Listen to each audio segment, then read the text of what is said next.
This afternoon about 2 o'clock, we received a call of someone who was not supposed to be in one of the hotel rooms here.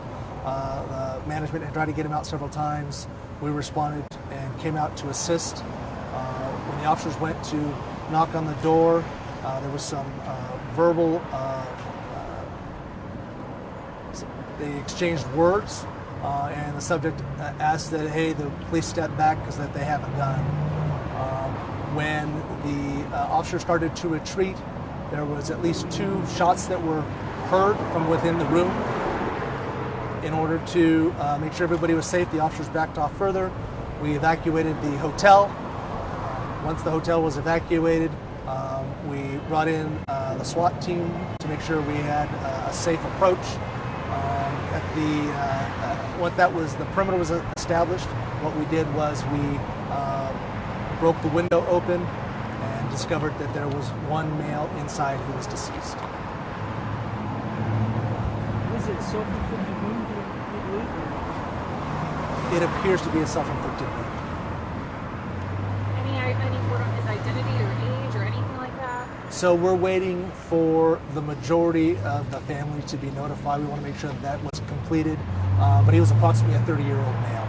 When you say he wasn't supposed to be there, was he not supposed to be at the hotel at all, or was it that he was supposed to have checked out by that time? He was supposed to have checked out by that time. At what time? I believe the checkout time was 11 o'clock.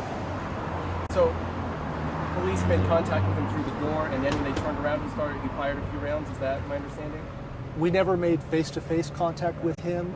We made verbal contact through the door, and as a result of that, he said he had a gun, and so we backed off at that point. And then you heard, were there shots fired from inside? Yes. Okay. 2? At least 2. Okay. No officers or fire personnel or first responders were injured in this, am I correct? That is correct. No fire or police personnel were injured. Is it possible just to talk a little bit about the process? I know, like, it obviously took a while to safely enter the room. A lot of devices were deployed just to ensure the safety of the public and law enforcement. Could you maybe just talk about that a little bit? Sure. Our goal in these kind of situations is to do it safely for the public and for the police officers as well.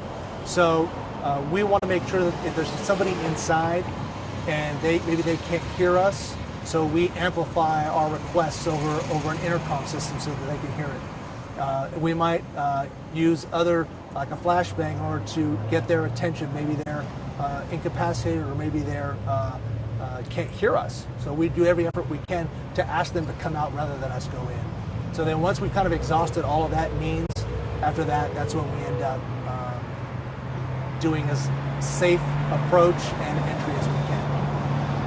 Now they used a drone to look inside the room. Is that a new process or a new method you're using? I don't exactly remember when we started deploying drones to use in these kind of situations, but yeah, this is a very good situation where we can get some live video feed from the drone in order to see what's going on and not put anybody at risk. And there was a rumor that there was a hostage at one time.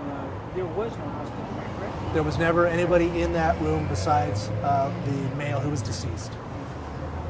Was anyone talking with him via the bullhorn other than the police? Was there any other female talking with him at that point? Anytime? No, just the police. No, was there a gun recovered inside? I don't know the answer to that question. So they're in the midst of doing the investigation, so I don't know for sure. Yeah, I don't want to give you bad information.